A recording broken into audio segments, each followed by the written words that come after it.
Au mariage de ma sœur, je lui ai remis l'acte de propriété d'un appartement de 400 000 €, entièrement payé. Elle a sorti le document de sa pochette, a lu l'adresse, puis elle a éclaté de rire. Elle a rejeté la tête en arrière et a ri dans le micro devant les 180 invités. Élodie, ce n'est pas du tout le quartier que je voulais, a-t-elle dit, la voix dégoulinante d'une fausse douceur. Je ne vais pas vivre dans ce coin populaire et bon marché. Ce n'est pas du tout mon standing. Des gens ont réellement ri avec elle. Cela fait des mois maintenant. Ce matin, je suis partie faire une randonnée. Je me tenais au sommet d'une petite montagne, respirant un air qui avait un goût de pain, de froid, de propre et de silence. Je ne suis plus celle qui répare tout. Je ne suis plus le bouc émissaire. Je ne suis même plus une fille de la manière dont je l'étais autrefois. Laissez un commentaire pour me dire d'où vous m'écoutez et quelle heure il est chez vous. J'aimerais beaucoup savoir qui fait partie de notre communauté. Vous devez comprendre ce sourire. Ce n'était pas le sourire d'une femme blessée ou embarrassée. C'était le sourire que j'utilise dans les négociations de fusion-acquisition à 1 milliard d'euros juste avant de dépcer toute l'équipe d'avocats. Adverse. C'est le sourire qui dit « Je te vois, j'ai analysé la situation et je suis sur le point de liquider tous tes actifs. » C'est mon sourire de prédatrice. Je m'appelle Élodie, j'ai 37 ans. Je suis avocate d'affaires en M&A, ce qui signifie que je vis dans un bureau stérile au 50e étage d'une tour de la Défense. Ma vie se résume à des semaines de 100 heures de travail, des cafés de 3 heures du matin qui sont toujours froids quand je peux enfin les boire, et des contrats qui doivent être parfaits jusqu'à la dernière virgule. Je suis celle qui règle les problèmes, le contact d'urgence, celle qui signe les chèques, celle qui vit par la logique et les documents exécutés. Ma sœur, Chloé, a 29 ans. Elle aspire à être une influenceuse, bien-être. Sa vie est une esthétique soigneusement mise en scène. Son travail consiste à vivre sa vérité, ce qui implique apparemment beaucoup de l'art artistique. De retraite de yoga et de discours sur l'authenticité pendant que quelqu'un d'autre paie ses factures. Tout dans son monde est du contenu. Mes parents l'appellent sensible et créative. Ce qu'ils veulent dire par là, c'est que les règles ne s'appliquent pas à elle. Je me suis rassise sur ma chaise. Le grincement des pieds sur le parquet a résonné de manière obscène dans le silence qui a suivi les rires. Et l'humour froid et brutal de la situation s'est abattu sur moi. J'avais analysé chaque aspect de cet appartement, les fondations, la sécurité, les finances, la valeur d'investissement. Je lui offrais la stabilité. Je lui offrais un foyer. Et elle venait de le rejeter parce qu'il n'avait pas la bonne esthétique pour filmer ses vidéos. L'interrupteur n'avait pas seulement basculé. Il était verrouillé, chargé, et la sécurité était retirée. Voici ce que ces 180 invités hilars ne savaient pas. Voici ce que le marié, Nicolas, qui fixait intensément ses chaussures, ne semblait pas savoir. Je n'étais pas seulement sa sœur. J'étais son investisseur providentiel involontaire, et apparemment, jamais crédité. Depuis 5 ans, j'étais la seule financière de la marque Chloé. J'ai des preuves, car je garde toujours les reçus. C'est mon métier. Preuve A, l'appartement de standing dans lequel elle vivait à Boulogne. 3 500 € par mois. J'ai mis en place le virement automatique il y a 3 ans, étiqueté « Soutien temporaire ». Parce qu'elle avait besoin d'un beau décor pour ses vidéos. Preuve B, la Tesla Model X qu'elle a conduite pour venir ici ce soir. Elle m'avait appelé en pleurant, disant qu'elle ne pouvait pas construire une marque axée sur la durabilité en conduisant une berline de 4 ans. C'était mauvais pour son image. J'ai payé l'apport et le prêt est à mon nom parce que son dossier de crédit était, et est toujours, inexistant. Preuve C, les divers frais. Les séminaires de coaching business à 5 000 €, les séances photos professionnelles. Les retraites de bien-être au Costa Rica qui étaient vitales pour la création de contenu.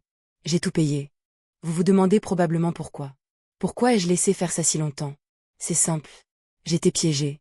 Ma mère, Catherine, avait construit la prison psychologique parfaite pour moi. C'était un piège qu'elle posait depuis que nous étions enfants. Au cours d'innombrables dîners de famille, elle me tapotait la main en disant « Élodie, tu es tellement responsable. Tu es la plus forte. » Puis elle se tournait vers Chloé en soupirant. « Et toi, ma chérie, tu es la créative. » Si sensible. Cela semble inoffensif, n'est-ce pas? Mais ça ne l'était pas. C'était un conditionnement. Ma responsabilité est devenue une condamnation à perpétuité. La créativité de Chloé est devenue un laissez-passer permanent pour être une parasite. Ma valeur était mesurée par ma capacité à subvenir aux besoins, par les heures facturées, par les chèques rédigés. La valeur de Chloé était mesurée simplement par son existence. Payer pour elle, l'assister, réparer ses bêtises, c'était la seule façon pour moi d'être considérée comme la bonne fille. Ma générosité n'était pas de l'amour, c'était le prix d'entrée dans ma propre famille. Et elle venait de prendre ce prix, ce chèque de 400 000 €, et de me rire au nez. Les discours furent un flou total.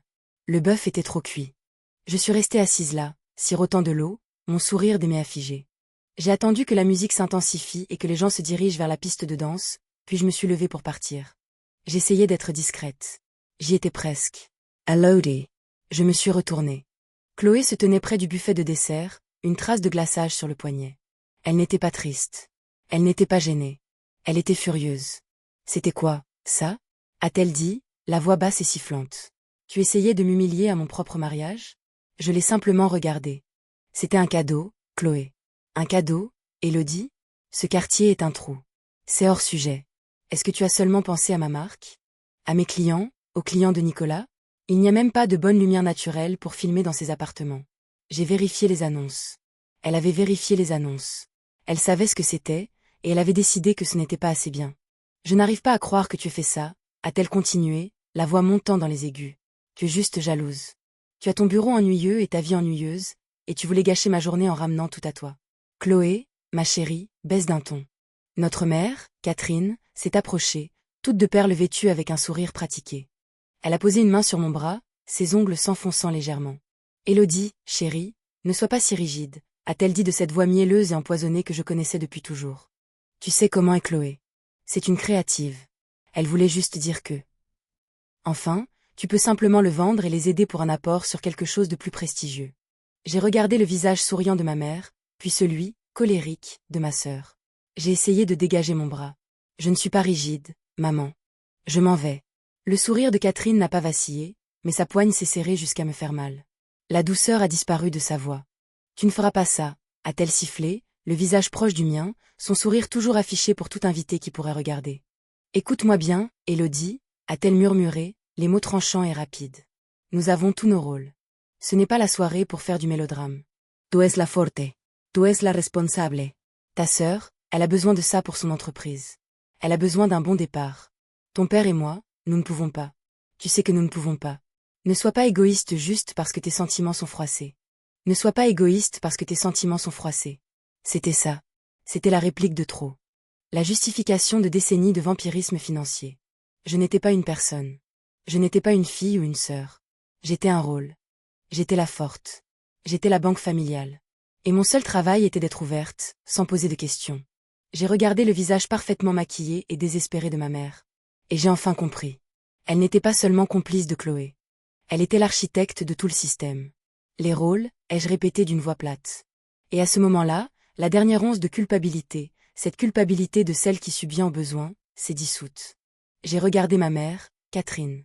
Je l'ai vraiment regardée, non pas comme ma mère, mais comme l'associé principal de cette entreprise familiale frauduleuse, l'architecte. Mon sourire de M&A avait disparu. C'était simplement mon vrai visage. Je me suis retournée vers Chloé. Ma voix était calme, plate, et avait toute la chaleur d'une assignation à comparaître. Chloé, les clés de la Tesla. Maintenant. Elle a cligné des yeux, la colère sur son visage vacillant, remplacée par la confusion. Quoi? A REIT, Elodie. Tu fais ton cinéma. C'est mon mariage. Les clés, ai-je dit. Ce n'était pas une demande. Le prêt est à mon nom. L'assurance est à mon nom. La carte grise est à mon nom. C'est ma voiture. Je ferai venir une dépanneuse lundi pour la récupérer, mais pour ce soir, je veux les clés. Elodie. La voix de ma mère a claqué comme un coup de fouet. Tu ne feras pas ça. Tu ne feras pas honte à cette famille. C'était la goutte d'eau. J'ai tourné la tête juste assez pour la regarder. Ce n'est pas moi qui fais honte à cette famille, maman. Vous vous en êtes déjà chargées toutes les deux. J'ai regardé au-delà d'elle, à travers les grandes portes vitrées vers le service de voiturier à l'extérieur. J'ai levé la main et fait signe au préposé. Chloé l'a vu. Elle a vu que je ne négociais pas. Elle n'était plus une influenceuse parlant à son sponsor. Elle était une débitrice face à son créancier. Son visage s'est effondré. Elle a fouillé dans son petit sac perlé, ses mains tremblantes. Elle a sorti la clé et l'a claquée fort dans ma paume ouverte. Tu es cruelle, a-t-elle chuchoté, les yeux s'emplissant de larmes. Elles étaient peut-être même réelles. Je m'en moquais. Non, ai-je dit en refermant mes doigts sur le plastique chaud. Je suis juste lucide. Et j'ai les documents. Je me suis retournée et je suis partie. Je n'ai pas couru. J'ai marché droit vers la sortie, mais pas claquant sur le sol poli. Je sentais 180 perdus dans mon dos. Je suis sortie dans l'air frais de la nuit. Tenant une clé de Tesla dans une main et l'acte de propriété d'un appartement à 400 000 € dans l'autre. Le lendemain matin, à 7 heures, j'étais dans mon bureau à domicile. J'en étais à ma 3e tasse de café. Il était brûlant. C'était le meilleur café que j'ai jamais bu. Mon cerveau d'avocate d'affaires était pleinement activé. Ce n'était plus un drame familial. C'était une session d'actifs. J'étais en train de séparer méthodiquement un actif toxique et non performant de mon portefeuille. J'avais déjà élaboré le plan de sortie en 4 étapes. Étape 1, 7h01. J'ai envoyé un email à mon avocat. L'objet était « Accord de remboursement par Chloé ». J'ai joint le tableur très détaillé que je tenais depuis des années. Le prêt Tesla, l'assurance, les séminaires. Je lui ai demandé de rédiger une mise en demeure formelle de remboursement. Étape 2, 7h03. Je me suis connecté à ma banque. J'ai trouvé le virement automatique récurrent de 3500 € libellé « Soutien Temp ». J'ai cliqué sur « Annuler ». Une petite fenêtre contextuelle, profondément satisfaisante, est apparue. Êtes-vous sûr de vouloir annuler ce paiement récurrent? J'ai cliqué sur « Oui ». Étape 3, 7h05. J'étais au téléphone avec mon courtier d'assurance. J'ai retiré Chloé de la liste des conducteurs autorisés de ma police. J'ai retiré la Tesla en attendant sa vente. Étape 4. De 7h05 à 7h10, le pare-feu final.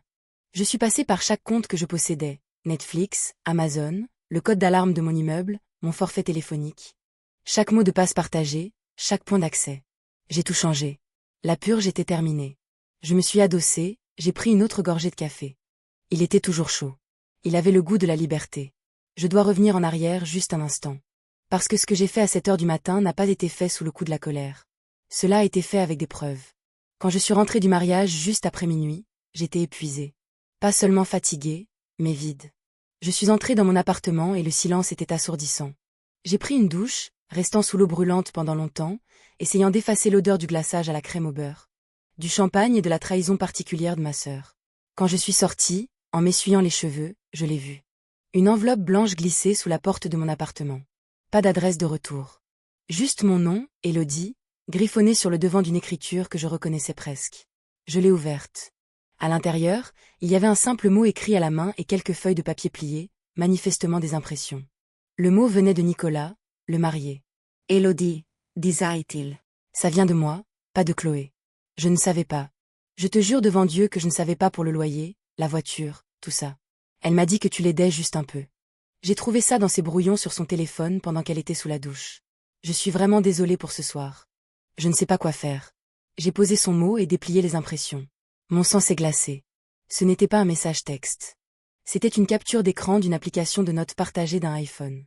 Le titre de la note était « Budget Élodie » et l'icône de partage en haut affichait les collaborateurs. Ce n'était pas seulement Chloé. L'autre collaboratrice, la co-auteure de cette liste, était notre mère, Catherine. Ce n'était pas une liste de choses que j'avais déjà payées. C'était une liste de demandes futures. C'était un plan d'affaires. T4 Investissement Marque, demandé à Élodie d'ici octobre, 15 000 €. Mise à niveau G-Wagon, reprise de la Tesla, Élodie couvre la différence, estimée à 40 000 €. Apport pour la « vraie » maison après vente de l'appartement moche, 75 000 €.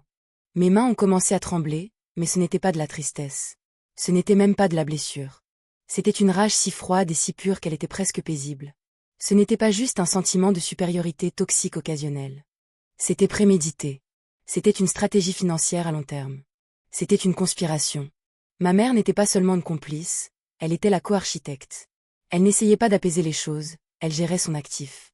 Et cet actif, c'était moi. J'ai posé les papiers sur mon comptoir de cuisine propre.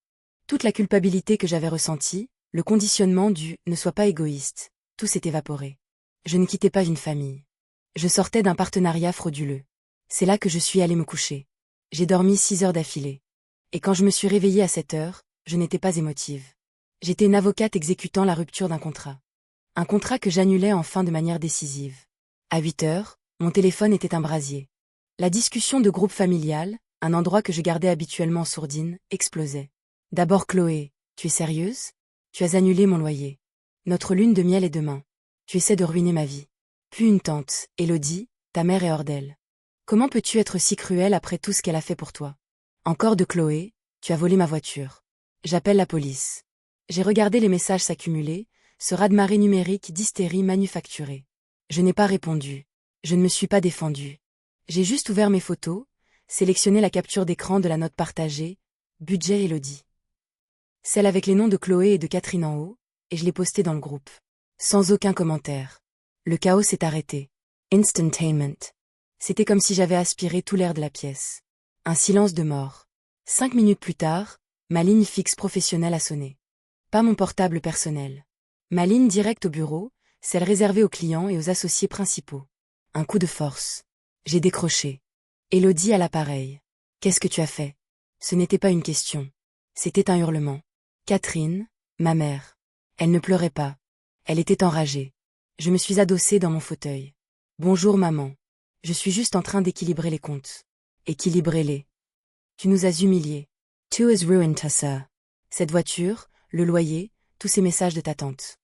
Tu as créé un spectacle. Je n'ai rien créé du tout, ai-je dit, ma voix aussi calme que le matin. J'ai juste arrêté de payer pour la production. Sa respiration s'est saccadée. La rage s'est instantanément évaporée, remplacée par la tactique que je savais venir, les larmes. Élodie, ma chérie, s'il te plaît. Nous sommes une famille. Tu ne peux pas simplement. Tu ne peux pas faire ça à ta sœur. Elle est juste, elle est créative. Tu sais comment elle est. Tu ne me ferais pas ça, à moi. J'ai attendu qu'elle ait fini. J'ai vu la note, maman. Silence. Pas le silence numérique du groupe. C'était un silence lourd, étouffant, à l'autre bout du fil. La note, budget Élodie. Ai-je continué, ma voix toujours calme. Celle que toi et Chloé partageaient. Le G-Wagon. Les 75 000 pour la vraie maison. L'investissement de marque du 4e trimestre. J'ai entendu un son, un petit souffle étranglé. Les entreprises font faillite tout le temps, maman. Tu sais pourquoi? Parce qu'elles laissent les émotions obscurcir leur jugement. Elles laissent une mauvaise affaire couler toute la société parce qu'elles y sont trop attachées. Je ne serai pas l'une d'entre elles. Je ne serai pas la mauvaise affaire de ma famille. Élodie. Élodie, attends. Sa voix était un murmure désespéré.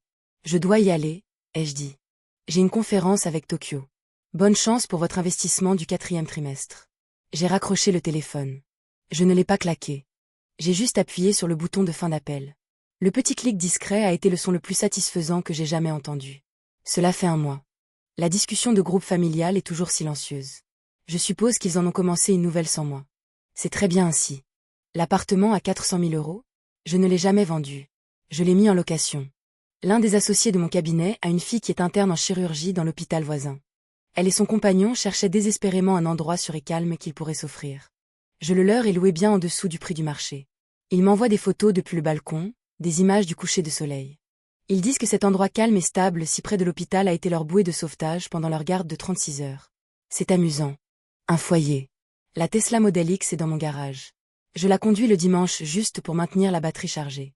Elle sent encore un peu le parfum vanille coco de Chloé, mais ça s'estompe. Chaque jour, elle sent un peu moins elle et un peu plus rien. Juste une voiture.